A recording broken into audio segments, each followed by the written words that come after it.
पुंडलीकवरदे हरिविठ्ठल श्री ज्ञानदेव तुकाराम. श्री बादरायणी उवाच. भगवान् पिता रात्रि शारदोत्फुल्लमल्लिकाः वीक्षरन्तुं मनश्चक्रे योगमायामुपाश्रिताः. श्री सद्गुरू सेवा समिती लातूर आणि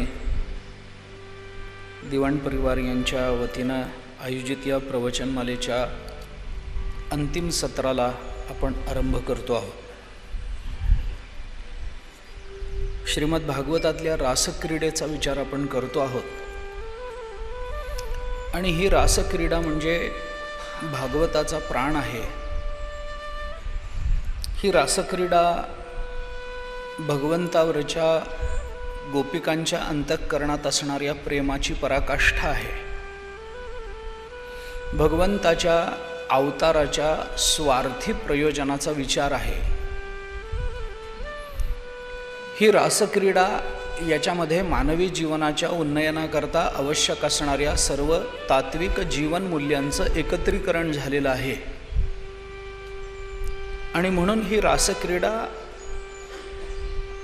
भक्ती आणि तत्व या दोन्ही दृष्टीनं अत्यंत महत्त्वाची आहे. याचा विचार आपण थोडासा करून आलेलो आहोत. रासक्रीडा हा विषय लवकर संपणारा विषय नाही आहे. भगवान् पिता रात्री शारदोत्फुल्लमल्लिकाः वीक्षरन्तुं मनश्चक्रे योगमायामुपाश्रिताः. या भगवान श्री शुकाचार्यांच्या मुखातल्या एका श्लोकाचा विचार आपल्याला खरं म्हणजे पुष्कळ दिवस पुरला असता. कारण यामध्ये काही वापरलेले शब्द असे आहेत की ज्या शब्दातून या रासक्रीडेचे विविध असे भाव आपल्या अंतःकरणामध्ये भक्तीची प्रेमाची उत्पत्ती करू शकणारे आहेत. आपण कालही असं बोललो की भगवान अपि या अपि शब्दामध्ये खूप गुह्य लपलेलं आहे. वीक्ष हे जे क्रियापद वापरलं त्याच्यामध्ये अनेक गोष्टी लपलेल्या आहेत. योगमायामुपाश्रितः असं जे म्हटलं ते योगमाया या योगमायेचा आश्रय करून असं जे म्हटलं याच्यामागे खूप तथ्य आहे, खूप विचार आहे. परंतु हे सगळं 3 दिवसाच्या मर्यादेमध्ये बसवणं आणि तरीही रासक्रीडेचं महत्त्व, रासक्रीडेचं वर्णन पुन्हाही करणं हे खरोखर अवघड आहे. माझ्यासारख्या अल्पबुद्धीच्या लोकांना तर ते अशक्यच आहे. तथापि त्याची भूमिका आपल्याला थोडीशी मांडता जर आली तर आपण ती मांडण्याचा प्रयत्न करावा या उद्देशानं या रासक्रीडेचा थोडासा विचार मी आपल्यासमोर ठेवलेला आहे. ही रासक्रीडा काय आहे याचा विचार करताना श्रीधराचार्यांनी भाष्यामध्ये ही रासक्रीडा म्हणजे कामविजय आख्यान आहे असं म्हटलंय. हा कामावरचा विजय आहे.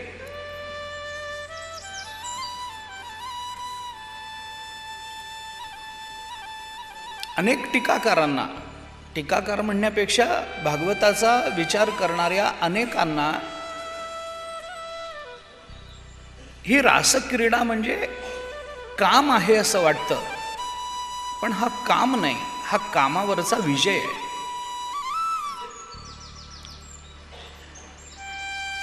आणि तो कसा आहे या संबंधामध्ये श्रीधराचार्यांनी जी भूमिका मांडली त्या भूमिकेचा थोडासा विचार आपण करून आलोय. या रासक्रीडेमध्ये कामाच्या अंतःकरणामध्ये निर्माण झालेला अहंकार भगवान श्रीकृष्णांनी आपल्या क्रीडेतून सहजतेनं लीलेनं असा निवृत्त केलेला आहे. त्यामुळे कामाकरता अनुकूल असणाऱ्या सगळ्या परिस्थितीची निर्मिती करून देऊन त्या कामाला अतिशय पुष्ट बनवून बलवान बनवून मग भगवान श्रीकृष्णांनी कामाचं रूपांतरण प्रेमामध्ये केलं आणि त्या कामाला संपूर्णतः निरस्त केलं. हे साधारण रासक्रीडेचं स्वरूप म्हणून श्रीधराचार्यांनी आपल्या डोळ्यासमोर ठेवलं. गोपिकांच्या अंतःकरणामध्ये काम नव्हता का? होता, पण गोपिकांच्या प्रेमाला काम म्हटलं जातं. आपण कालही त्याचा उल्लेख करून आलो. उज्ज्वल नीलमणी नावाच्या ग्रंथामध्ये जीवगोस्वामींनी स्पष्टपणाने असं म्हटलंय, प्रेमैव गोपरामाणाम काम इत्यगमत प्रथाम. गोपिकांच्या अंतःकरणातल्या कामालाच प्रेम म्हटलंय. आणि हे कामाला प्रेम म्हणणं म्हणजे काय? कामना प्रत्येकाच्या अंतःकरणामध्ये असते. प्रत्येक जीवाच्या अंतःकरणामध्ये ही कामना आहे. ती कामना आपल्याला सर्वत्र दिसून येते. म्हणून या रासक्रीडेचं दुसरं स्वरूप किंवा दुसरं रूपक जेव्हा मांडलं जातं तेव्हा त्या संबंधामध्ये असा विचार केला जातो की या ज्या गोपिका गोकुळामध्ये होत्या, या गोपिका काही स्त्रिया म्हणून जन्माला आलेल्या नव्हत्या. भक्तिशास्त्रांनी चिंतन करताना असा विचार मांडला की भगवान जेव्हा अवताराला येतात तेव्हा भगवान एकटे अवताराला कधीही येत नाहीत. त्या विवक्षित अवताराच्या प्रयोजनाच्या सिद्धीकरता ज्या ज्या गोष्टींची आवश्यकता असते, ज्या ज्या व्यक्तींच्या साह्याची अपेक्षा असते, ज्याची ज्याची गरज त्यांना त्या त्या कार्यामध्ये वाटत असते, त्या त्या सगळ्यांना भगवान अवतार घ्यायला भाग पाडतात आणि त्यांच्यासह भगवंताचा अवतार होतो. भगवान श्रीकृष्ण अवताराला आले, त्यांना गोवर्धनाचं उद्धरण करायचं होतं, तर गोवर्धन हा सुद्धा पर्वताचा अवतार मानला गेला. यमुनेवर त्यांना खेळायचं होतं, कालियाला आश्रय द्यायचा होता, तर यमुना ती सुद्धा अवतार आहे. वृंदावनातलं वाळवंट अवतार मानला गेला. बलराम दादा अवतार, गोपाळ अवतार, गायींचा अवतार मानला गेला.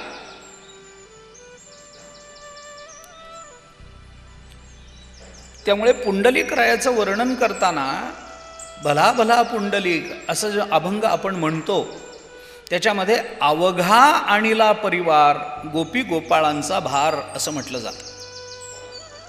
हा अवघा परिवार भगवंतानी बरोबर आणला.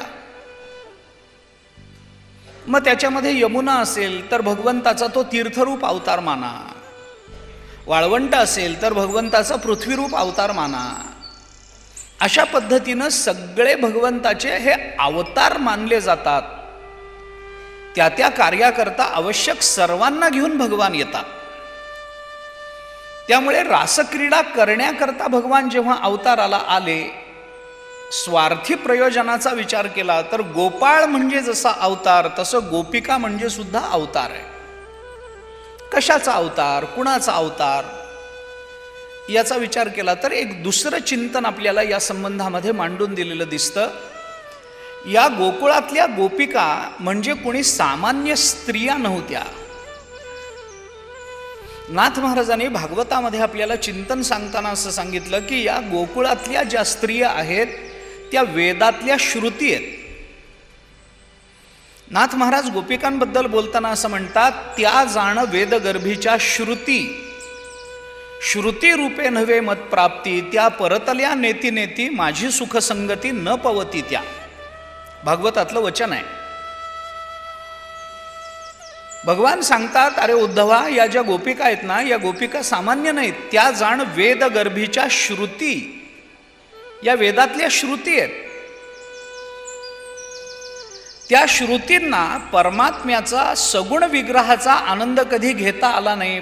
श्रुती जेव्हा परमात्म्याबद्दल, वेद जेव्हा परमात्म्याबद्दल बोलतो त्यावेळेला परमात्म्याचं नेती नेती म्हणूनच वर्णन वेदांनी केलंय. परमात्म्याचं अतद्व्यावृत्तीनेच वर्णन वेदामध्ये होतं. परमात्म्याचं सगुण विग्रहाचं वर्णन वेद करत नाही. म्हणून श्रुती नेती नेती म्हणती गोविंदुरे. या श्रुती परमात्म्याचं न इति न इति, हा नाही हा नाही हा नाही हा नाही असं म्हणून अतद्व्यावृत्तीने वर्णन करतात. निषेधमुखानं परमात्म्याचं वर्णन करतात. जेव्हा विधिमुखानं वर्णन पूर्णत्वाला जात नाही त्यावेळेला निषेधमुखानं वर्णनाचा आधार घ्यावा लागतो असं शास्त्र आहे. कारण त्या मानाने निषेध सोपा असतो. आपण जेव्हा एखाद्या आजारासाठी म्हणून एखाद्या वैद्याकडे जातो आजार निवृत्ती करता,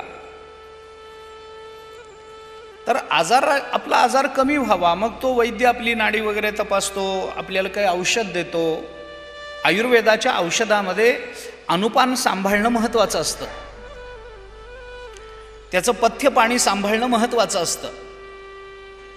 मग आता साधारण हे औषध तुम्ही घ्या, मग याच्याकरता पथ्य काय पाळा असं जेव्हा म्हटलं जातं तेव्हा पथ्य शब्दाचा अर्थ काय होतो? पथ्य शब्दाचा अर्थ काय? पथ्य या शब्दाचा अर्थ काय खायचं आहे ते सांगणं हे पथ्य आहे. पण मनुष्य जे खायचं नाही त्याला पथ्य म्हणतो. कारण काय खायचं आहे हे सांगण्यापेक्षा काय खायचं नाही हे सांगणं जास्त सोपं जातं. मला डाळ चालते, मला कणिक चालते, मला तांदूळ चालतो, मला गोड चालतं, मला अमुक चालतं, मला तमुक एवढं सगळं लांब सांगण्यापेक्षा मला तिखट चालत नाही सोपं आहे ना. मला तेल तूप चालत नाही हे सोपं आहे ना. कारण विधिमुखानं सांगण्यापेक्षा निषेध सांगणं सोपं आहे.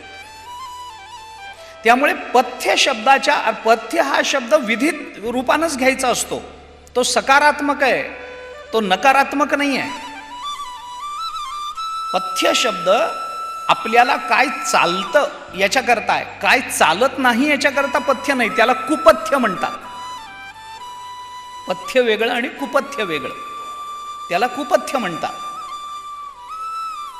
तुकाराम महाराजांचा एक अभंग आहे, ब्रह्मरस घेई काढा तेणे पिडा वारेल. त्याच्यामध्ये त्यांनी म्हटलंय पथ्य नाम विठोबाचे आणिक वाचे न सेवी. पथ्य काय? या भवरोगाचं औषध आम्ही तुम्हाला देतो, याच्याकरता पथ्य काय? पथ्य नाम विठोबाचे, विठोबाचं नाम एवढंच तुम्ही घ्यायचंय हे पथ्य झालं. आणि पथ्य म्हणजे काय घ्यायचं नाही असा जर अर्थ केला तर विठोबाचं नाम फक्त घ्यायचं नाही बाकी सगळं घ्या असा अर्थ होईल, आणि तो चुकीचा अर्थ आहे. याच्याकरता पथ्य सांगताना मनुष्य आपल्याला काय चालत नाही हे सांगण्याचा जास्त प्रयत्न करतो, कारण निषेधमुखानं बोलणं सर्वसाधारणपणानं सोपं जात असतं. म्हणून वेद जेव्हा परमात्म्याबद्दल बोलतो तेव्हा परमात्मा असा, परमात्मा तसा, परमात्म्याचं अमकं काही बोलता येत नाही. शब्दाची प्रवृत्ती परमात्म्यापर्यंत अशब्दम, अस्पर्शम, अरूपम, अव्ययम असं परमात्म्याचं वर्णन उपनिषदाने केलंय. अशब्दम असं म्हटण्यामध्येच सगळं आलं. बाप उपयोगी वस्तू शब्दो स्मरणदानी प्रसिद्धू परी अमूर्ताचा विशदू आरिसा नोहे असं ज्ञानोबरायांनी अनुभवामृतामध्ये म्हटलंय. विस्ताराचा विषय आता तो नाही आहे. परंतु वेद जेव्हा परमात्म्याचं वर्णन करतो त्यावेळेला त्याला निषेधमुखानं बोलावं लागतं. आणि प्रत्येक वेळेला देवाचं वर्णन करताना आपल्याला निषेधमुखानं बोलावं लागतं. हे जेव्हा त्या वेदाला, त्या श्रुतींना कळालं तेव्हा त्या श्रुती परमात्म्याकडे गेल्या आणि परमात्म्याला त्या श्रुतींनी असं सांगितलं की देवा, प्रत्येक वेळेला तुमचं वर्णन आम्हाला निषेधमुखानं करावं लागतं आहे, मग आम्हाला तुमच्या सगुणाचा आनंद कधीच भोगता येणार नाही का? मग भगवंतांनी त्या श्रुतींना सांगितलं, तुम्हाला जर तसा आनंद भोगण्याची इच्छा असेल तर एक काम करा, मी जेव्हा गोकुळामध्ये कृष्ण रूपानं अवताराला येईन त्यावेळेला तुम्ही तिथे गोपिकांच्या रूपानं अवताराला या. त्या वेदातल्या सगळ्या श्रुती या गोकुळातल्या गोपिकांच्या रूपानं प्रकट झाल्या आहेत असं वर्णन नाथ महाराजांनी केलंय. त्या भागवतांनी केलंय. त्या वेदगर्भीच्या श्रुती रूपामध्ये राहून नव्हे मतप्राप्ती, माझी प्राप्ती त्यांना होत नाही, त्या परतल्या न इति त्या न इति म्हणून माघारी फिरल्या. वेद जाणो गेला पुढे मौनावला, गप्प बसावं लागलं, मागे फिरल्या त्या. माझी सुख संगती न पवती त्या. मग त्या सगळ्या श्रुती गोकुळातल्या गोपिकांच्या रूपानं प्रकट झाल्या. आणि या ज्या गोपिका गोकुळामध्ये आल्या त्या गोकुळातल्या गोपिकांचे 3 प्रकार आहेत. त्याच्यातल्या कुणी सुना झाल्या, कुणी लेकी झाल्या आणि कुणी सासवा झाल्या. कोणी सुना, कोणी लेकी, कोणी एकी स्वतंत्रा. मग आता सून कोणती, सासू कोणती, लेक कोणती, याचा विचार पुष्कळ आहे. त्यात अडकायचं नाही आहे. मला बोलायचं ते त्याच्या पुढे थोडंसं. वेदातल्या कर्मपर श्रुती गोकुळामध्ये सुनांच्या रूपानं प्रकट झाल्या. गोकुळातल्या ज्ञानपर श्रुती, त्या वेदातल्या ज्ञानपर श्रुती गोकुळामध्ये लेकींच्या रूपानं प्रकट झाल्या आणि वेदातल्या भक्तिपर श्रुती गोकुळामध्ये सासवांच्या रूपानं प्रकट झाल्या.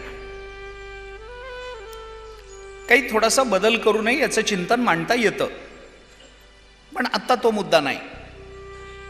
का असं का?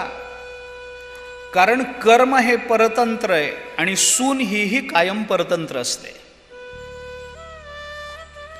ज्ञान हे मोक्ष देण्याच्या बाबतीत जरी स्वतंत्र असलं तरी प्राप्त होण्याच्या बाबतीत गुरुच्या अंकित असतं.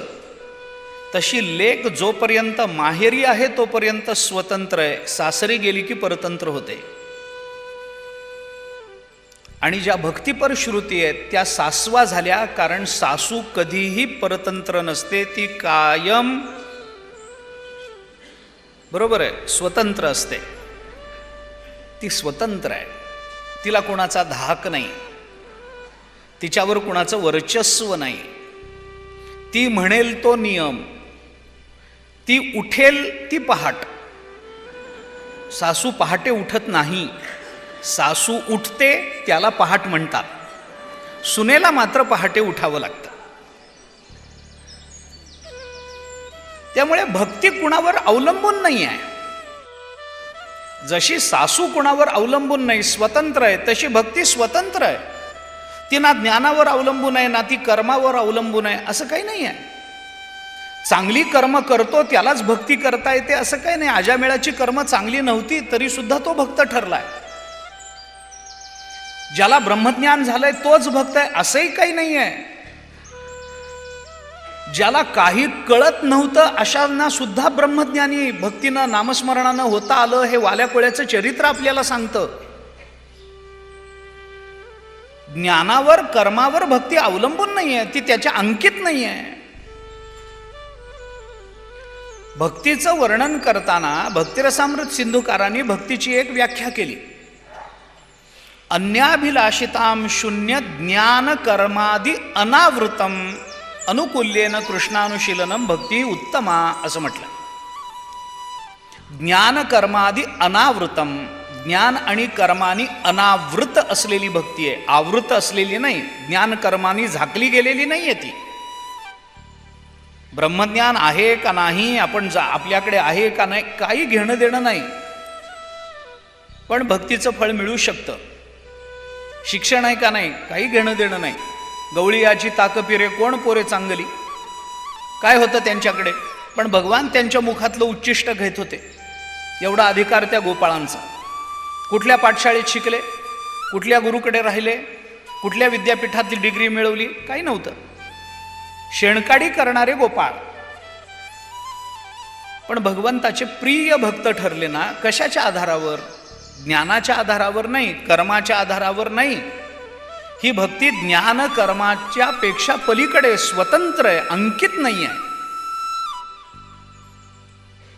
ज्ञान प्राप्त करून घ्यायचं म्हणजे निष्काम कर्मानं अंतःकरण शुद्ध करून घेणं अपरिहार्य जीवा करता. तसं भक्तीच्या बाबतीत काही नाही आहे, काही नाही. उदाहरणं देऊन वेळ घेत नाही, पण या सगळ्या श्रुती या गोकुळातल्या गोपिका झाल्या. माझा मुद्दा पुढे असा आहे की या ज्ञान कर्म आणि भक्ती या तिन्ही गोपिकांच्या अंतःकरणामध्ये कर्मपर श्रुती, ज्ञानपर श्रुती, भक्तिपर श्रुती ज्या लेकी सुना सासवा झाल्या होत्या, या सगळ्यांच्या अंतःकरणामध्ये काम आहे की नाही सांगा ना. कर्माच्या मागे हेतू नसेल तर कर्माची सिद्धी कशी होणार आहे? कर्माच्या ठिकाणी सुद्धा फलासक्ती असणं हा कामच आहे. ज्ञानाच्या मागे सुद्धा सर्वज्ञतेची अपेक्षा हा कामच आहे. भक्तीच्या ठिकाणी सुद्धा तो कामच आहे. आणि म्हणून मग भगवान त्या गोपिकांच्या घरी चोरी करायला गेल्याचं वर्णन आपल्याला तुकोबारांनी करून दिलं. पहा ती गवळणी तव ती पालथी दुधाणी, म्हणती नंदाची या पोरे आजी चोरी केली खरे. त्या गवळणीने एके दिवशी सकाळी उठून पाहिलं की आपल्या घरच्या दुधाण्या म्हणजे ज्याच्यामध्ये साठवून ठेवलं जातं लोणी, दही, दूध वगैरे, साय वगैरे साठवून ठेवलं जाते अशी जी दुधाणी आहे, त्या सगळ्या दुधाण्या पालथ्या पडल्या होत्या. पहाती गवळणी, अनेकवचनी शब्द वापरला. पहाती गवळण नाही, पहाती गवळणी तव ती पालथी दुधाणी. मग सून पहिल्यांदा उठली, कारण सकाळी सगळ्यात लवकर उठते ती सून आहे. तिला सगळ्यात उशिरा झोपावं लागतं आणि सगळ्यात लवकर उठावं. मी जुन्या सुनांचं सांगतो.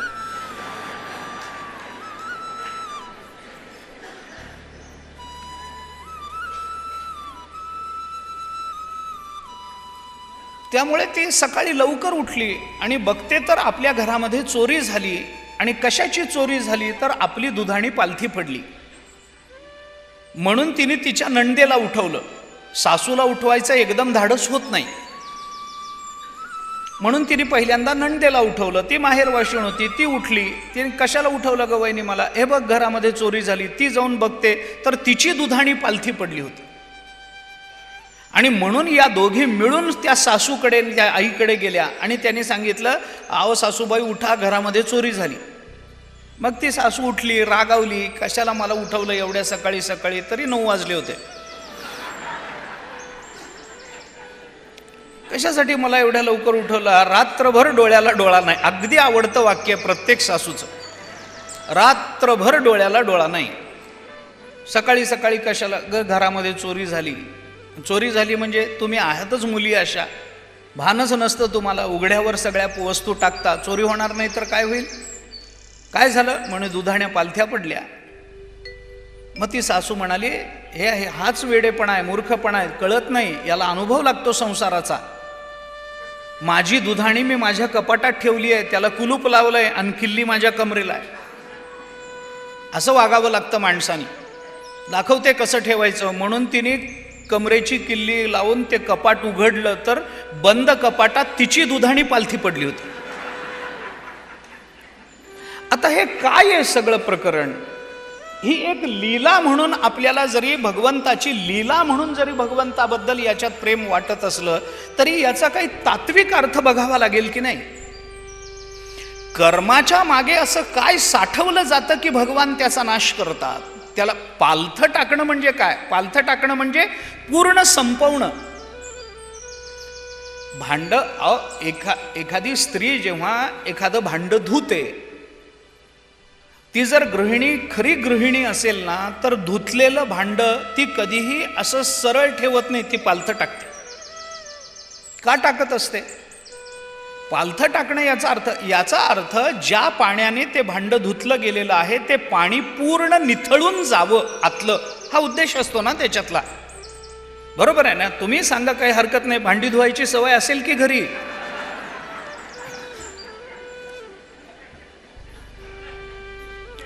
काय मदत बायकोला केली म्हणजे काय गुन्हा आहे काय? काय नाही, करावी. ती नाही का पोळ्या करायला आपल्याला मदत करत? पालथं टाकणं याचा अर्थ आतल्या पदार्थाचा निःशेष निराश होणं, पूर्ण पाणी निथळून जाणं. ते जर उलथं ठेवलं तर ते पाणी सगळं तळाला गोळा होतं आणि पुन्हा खाली पाणी साचलेलं राहतंच. ते राहू नये याच्याकरता ते पालथं टाकलं जातं. मग कर्मपर श्रुती जी सून आहे, तिच्या ठिकाणी अशी कोणती कामना आहे की जिचा पालथं टाकून भगवंताला पूर्ण निःशेष करावा वाटतो, निराश करावा वाटतो? ज्ञानाच्या मागे असं काय लपलेलं असतं, काय साठवलं जातं की ज्याचा पूर्ण निराश पालथं टाकून भगवंताला करावा वाटतो? भक्तीच्या मध्ये असं काय साठवलेलं जातं भक्तीच्या मागे की ज्याचा निराश करण्याची इच्छा भगवंताला होते? हा विचार जर आपण केला तर या गोपिकांच्या अंतःकरणातला काम निवृत्त करणं म्हणजे काय आहे याचा खुलासा आपल्याला होतो. कर्माच्या मागे साठवलं जातं ते प्रारब्ध असतं, ज्ञानाच्या मागे साठवला जातो तो अहंकार असतो, आणि भक्तीच्या मागे साठवला जातो तो भेद असतो. भेदातल्या भक्तीकडे सगळे प्रवृत्त होतात, आणि भेद, अहंकार आणि प्रारब्ध हे भक्ताच्या ठिकाणी परमात्मा कसाच करून राहू देत नाही. त्यामुळे कर्माच्या दुधाणी पालथी पडणं, सुनेची दुधाणी पालथी पडणं म्हणजे प्रारब्ध पूर्ण संपवून टाकणं. एका जनार्दनी भोग प्रारब्धाचा हरिकृपे त्याचा नाश झाला. नाथ महाराजांनी हरिपाठामध्ये चिंतन केलंय. ती दुधाणी पालथी पडणं म्हणजे काय? म्हणजे परमात्मा आपल्या भक्ताच्या जीवनातला प्रारब्ध शेष ठेवत नाही. ज्ञानाच्या मागे जमा होणारा अहंकारही तो ठेवत नाही. कारण ज्ञान आलं की त्याच्या मागोमाग अहंकार येतो. इतकंच नाही, अजून थोडंसं तत्वदृष्टीने जर आपण बघितलं तर ज्ञानाची दुधाणी पालथी पडणं म्हणजे ज्ञान लेशही संपून जाणं वेदांत दृष्टीने. आता हे थोडंसं वेदांताचं किचकट प्रकरण आहे. ज्या ज्ञानानं आमचं अज्ञान निवृत्त होतं ते अज्ञान जाण्याच्याच योग्यतेचं असतं, याच्याबद्दल दुमत नाहीये. मग अज्ञान जातं कशाने? ज्ञानाने. मग ज्या ज्ञानाने ते अज्ञान जातं, ते अज्ञान घालवणारं ज्ञान जर शिल्लक राहिलं तर ते ज्ञान सुद्धा अज्ञान निर्माण करतं. आता हे पटेल न पटेल, समजेल न समजेल मला माहिती नाही. अज्ञानाची निवृत्ती वेदांतामध्ये त्याला एक चांगला दृष्टांत दिला जातो. शेतकरी शेतावर पहाटे शेतावर जाताना पहाटेच्या अंधारामध्ये त्याला रस्त्यावर दिसत नाही, एखादा काटा त्याच्या पायात घुसतो. गडबड असते म्हणून हाताने तो काटा शेतकरी काढून टाकतो. तो काटा निघून जातो, पण त्या काट्याची जी अणी असते, जे टोक असतं, ते पायामध्ये राहून जातं. मग तो दिवसभर पाण्यामध्ये राहतो, काम करतो, ते पाणी त्या पायामध्ये जातं, मग ते ठसठसायला लागतं. मग दुपारीच्या वेळेला आपलं शिदोरी सोडून झाडाखाली एकदा जेवायला बसला की त्याला त्याची जाणीव होते, कामामध्ये कळत नाही आपला पाय ठसठसतोय. थोडासा शांत बसला, शिदोरी ती खायला लागला, त्याच्याबरोबरची भाकरी खायला लागला की त्याला कळतं की हे पाय ठसठसायला लागला. मग काय झालं असेल, का पाय दुखतोय, काय दुखतोय? आणि मग त्याच्या लक्षात येतं, अरे ते सकाळी काटा गेला होता पायामध्ये, आपण हाताने काढून टाकला, बहुतेक त्याचं टोक राहिलं. मग काय करावं? आता जा डॉक्टरकडे, करा ऑपरेशन. शेतकऱ्याला एवढा वेळ नसतो. मग तो काय करतो? ज्या झाडाखाली बसलेला असतो त्याच झाडाचा दुसरा एक मोठा काटा घेतो, त्या काट्यानं काटा काढतो. काट्यानं काटा काढणं हे तेव्हापासून रूढ आहे. तो त्या झाडाचा पहिला एक मोठा काटा घेतो, त्या काट्यानं हा छोटा काटा काढून टाकतो, आणि छोटा काटा काढून टाकला म्हणून मोठ्या काट्याचा उपकार आपल्यावर आहे म्हणून मोठा काटा घरी जाऊन मखमली डबीमध्ये ठेवतो. करतो का असं? नाही. तो काय करतो? ज्या काट्याने छोटा काटा निघून गेला तो मोठा काटाही टाकून द्यावा लागत असतो. तसं ज्या ज्ञानानं अज्ञान निवृत्त होतं ते अज्ञान निवृत्त करणारं ज्ञानही टाकावं लागतं, कारण त्या ज्ञानाचा लेश राहिला तर ते ज्ञान अहंकार निर्माण करतं. आणि याच्याकरता म्हणून त्या ज्ञानाचा लेशही राहू नये, ज्ञान लेश सुद्धा घातक आहे, म्हणून तो लेशही राहू नये याच्याकरता ज्ञानाची दुधाणी पालथी टाकावी लागते. भक्तीची सासूची जरी असली तरी ती दुधाणी पालथी टाकावी लागते, कारण तिथेही काही शेष राहण्याची शक्यता असते. याच्याकरता आता हे काय आहे सगळं? तर त्या भक्तीच्या ठिकाणी असणाऱ्या द्वैताचा निराश करणं, ज्ञानाच्या ठिकाणी असणाऱ्या अहंकाराचा निराश करणं, किंवा कर्माच्या ठिकाणी असणाऱ्या प्रारब्धाचा निराश करणं, हे काय आहे? हे सगळ्या कामाच्या निवृत्तीचे प्रकार आहेत. आणि गोपिकांच्या अंतःकरणामध्ये अशा पद्धतीचा जो काम भिन्न भिन्न पद्धतीनं रूपानं वास्तव्य करत होता, त्या त्या कामाला अंग प्रत्यंगाच्या ठिकाणी त्या कामाने आश्रय केलेला होता, त्या सर्वच्या सर्व कामाचा निराश करण्याकरता भगवंतांनी रासक्रीडा केली. त्या रासक्रीडेतून भगवंतानी पहिल्यांदा गोपिकांचं कामोद्दीपन केलं, कामाचं उद्दीपन केलं. आणि हा रास भगवंतानी केला. काल आपण त्याचा थोडासा विचार करून आलेलो आहोत. एक वेगळी भूमिका म्हणून आज थोडासा एक वेगळा विचार आपल्या समोर ठेवलाय. याच्यामध्ये हा जो रास भगवंतानी केला, काल आपण बोलत होतो रास म्हणजे काय आहे. रास नृत्य आहे. रास शब्द रस शब्दावरून होतो. संस्कृतामध्ये काही शब्दाचे अभेद अक्षराचे अभेद सांगितले, काही शब्दाचे अभेद सांगितले, काही सूत्र आहेत त्याची. पाणिनी सूत्र जर आपण बघितली तर डलयोर अभेदहा असं एक सूत्र आहे, आणि त्याच्या बरोबरीनं रलयोर अभेदहा असं एक सूत्र आहे. ड आणि ल याचा अभेद होत असतो बऱ्याच वेळेला. डच्या ऐवजी ल वापरणं आणि लच्या ऐवजी ड वापरणं हे संस्कृतामध्ये या सूत्रानुसार चालतं. डलयोर अभेदहा आणि रलयोर अभेदहा, र आणि ल यांचा सुद्धा अभेद चालतो. सूत्र आहे. आता रलयोर अभेदहा,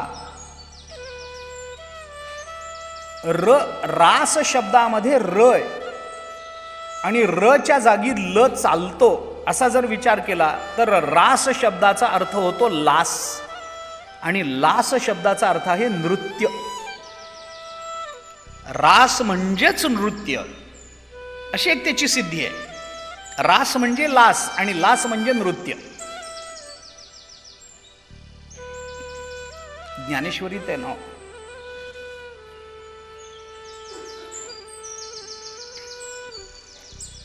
17व्या का 14व्या अध्यायाच्या नमनात आता एकदम उपस्थित नाही. वामांगीचा लास्य विलासू तो हा जगद्रूप आभासू, तांडव मिसे कळासी दाविसी तू असं म्हटलंय. तिथं लास्य विलास, लास्य काय, रास्य विलास म्हणजेच रासविलास. रास म्हणजेच लास आणि रास म्हणजेच लास आणि लास म्हणजेच नृत्य असेल तर रास शब्दाचा अर्थ आहे नृत्य, असा एक अर्थ त्याचा कळतो. काय आहे रास? रास शब्द रस शब्दापासून सिद्ध होतो. आपण काल बोललो. रस म्हणजे काय, त्या त्या पदार्थाचं त्या पदार्थामधून काढलेला आपण आंब्याचा रस असं म्हणतो. म्हणजे काय, आंबा पिळून त्याचा रस काढला जातो. रसाची एकरूपता मी आपल्याला उदाहरणाने सांगतो.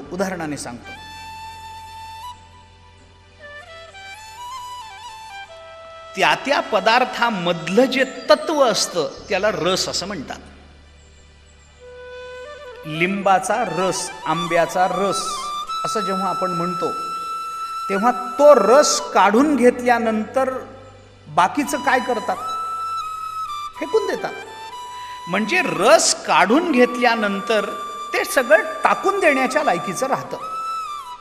लिंबाचा रस काढून घेतल्यानंतर त्याचं साल काय करतात, ते लिंबू काय करतात, रस पूर्ण काढून घेतल्यानंतर आता तो पूर्णच्या पूर्ण काढावा लागतो.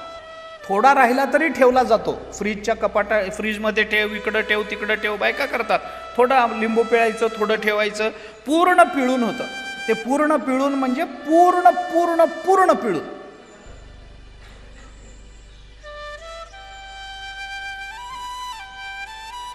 शेवटी म्हणजे काही बायका तर लिंबाचा रस काढताना मी बघितले आहेत, शेवटी ते लिंबू त्यांना प्रार्थना करतं, झालं माझ्यातलं सगळं, मला सोडा आता, तुम्ही कृपा करा. इतकं पिळून घेतात त्याला. आणि पिळून जेव्हा त्याच्यातला पूर्ण रस काढून घेतला जातो त्यावेळेला ते लिंबू फेकून दिलं जातं. म्हणजे ज्याच्या विना जीवन हे टाकून देण्याच्या लायकीचं असतं त्याला रस असं म्हणतात.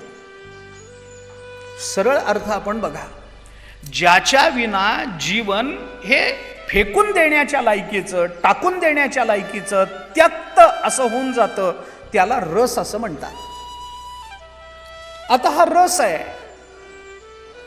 आणि हा रस काय आहे? या जगतामधल्या प्रत्येक पदार्थामध्ये जो रस आहे तो रस म्हणजे त्या त्या पदार्थाचं आत्मतत्व आहे.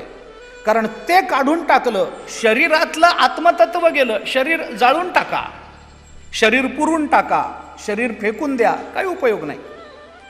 प्राणाविना असणारं शरीर काय कामाचं आहे? देह चांगला आहे, गोरागोमटा आहे, ज्ञानोबारांनी दिलेलं उदाहरण, सगळं चांगलं आहे, उत्तम आहे, सौंदर्य संपन्न देह आहे, पण एकच अडचण आहे, त्याच्यामध्ये प्राण नाही आहे. आणि मग करायचं काय? बाकी सगळं आहे, पण थोडंसं नसलं तरी ते. एका माणसाने वर्तमानपत्रामध्ये एक जाहिरात दिली की मला माझ्या घरी सगळी कामं करणारा नोकर पाहिजे. पगार तो म्हणेल ते, तो ₹1,00,000 त्यांनी मागू देत, मी ₹1,00,000 महिना पगार द्यायला तयार आहे नोकराला, पण त्याला सगळी कामं आली पाहिजे. त्याला घर झाडता आलं पाहिजे, पुसता आलं पाहिजे, त्याला गाडी चालवता आली पाहिजे, त्याला बाजारहाट करता आला पाहिजे, त्याला हिशोब ठेवता आला पाहिजे, त्याला मुलांना शिकवता आलं पाहिजे, त्याला स्वयंपाक आला पाहिजे, त्याला जमा खर्च मांडता आले पाहिजेत. सगळ्या गुणांनी युक्त असणारा नोकर पाहिजे. पगार तो म्हणेल तेवढा. तो जर म्हणाला एवढ्या कामाकरता ₹5,00,000 पगार द्या, मी द्यायला तयार आहे. वर्तमानपत्रामध्ये जाहिरात दिली. जाहिरात दिल्यानंतर अनेक लोक आले. तुम्हाला काय येतं? मला हे येतं, गाडी चालवता येते, हे करता येतं, ते करता येतं, स्वयंपाक येतो, नाही तेवढं नाही येत, मग नको. तुम्हाला बाजारहाट करता येतो, अमुक येतं, गाडी चालवता नाही येत, मग नको. हे येत, कुणाला काही येतं, कुणाला काही येतं, कुणाला, सगळ्यांना सगळं येतं असं होत नाही हो.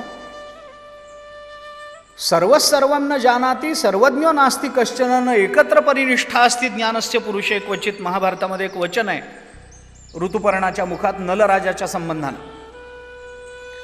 सर्वं न जानाति सर्वज्ञो नास्ति कश्चन, सगळ्याच ज्ञानाच्या निष्ठा एकत्रित याव्यात असा पुरुष क्वचित आहे. न एकत्र परिनिष्ठा असती ज्ञानस्य पुरुषे क्वचित. क्वचित एखाद्याच्या ठिकाणी, पण सगळ्यांना सगळं येतं असं, मग कुणाला काही यायचं, कुणाला काही नाही, कुणाला काही नाही, कुणाला लिहिता वाचता यायचं नाही, स्वयंपाक चांगला यायचा, कुणाला बाकी सगळं यायचं पण गाडी चालवता यायची नाही, कुणाला बाकी सगळं यायचं पण मुलांची शिकवणी घेता यायची नाही, कुणाला बाजारहाट जमायचा नाही, काही नाही, नको. शेवटी एक नोकर आला. तो म्हणाला, तुम्ही जी यादी दिली त्या यादीतलं मला सगळं येतं, सगळं येतं. गाडी चालवता येते, बाजारहाट येतो, जमा खर्च मांडता येतो, घरामध्ये इस्त्री वगैरे करता येते, घर झाडणं येतं, स्वयंपाक येतो, उत्तम येतो, मुलांची शिकवणी घेता येईल, हे करता येईल, बागेतलं काम करता येईल, शेतावर जाऊन शेतातलं कळेल, बाजारहाट करता येईल. मालकाला बरं वाटलं. तो म्हणाला, मनासारखा नोकर मिळाला, तो म्हणेल तेवढा पगार माझ्याकडून मान्य आहे. सगळं ठरलं. त्यांनी सांगितलं मी महिना ₹5,00,000 घेईन, मान्य. सगळी कामं करणार. सगळं ठरलं. आणि शेवटी त्या मालकाने नोकराला असं त्या विचारलं, अहो तुम्हाला सगळंच येतं असं म्हणता, सगळंच तुम्हाला येतं असं म्हणता, सगळं येतं, सगळे गुण. मालकाने विचारलं, माणूस म्हटल्यानंतर सगळे गुण आहेत, दोष नाही असं होणार नाही, तुमच्यामध्ये काही दोषही असेल ना? तो म्हणला, आहे ना, मी कुठे नाकारलाय. त्याने विचारलं, काय दोष आहे? तो म्हणला, मी खोटं फार बोलतो. आणि मग हे आधी जे सगळे सांगितलं त्याचं काय करायचं? बाकी सगळं आहे, पण जे एक नाही ते जर त्याच्यातलं स्वारस्य असेल तर त्या विना मांडलेलं सगळं निरस ठरतं ना. रसाची उपयुक्तता ही कशी आहे ही आपण लक्षात घ्या ना. रस म्हणजे काय आहे? म्हणून उपनिषदांनी रसालाच परमात्मा म्हटलंय. कारण ज्या पदार्थातलं परमात्म तत्व काढून टाकलं तो पदार्थ कसा राहील?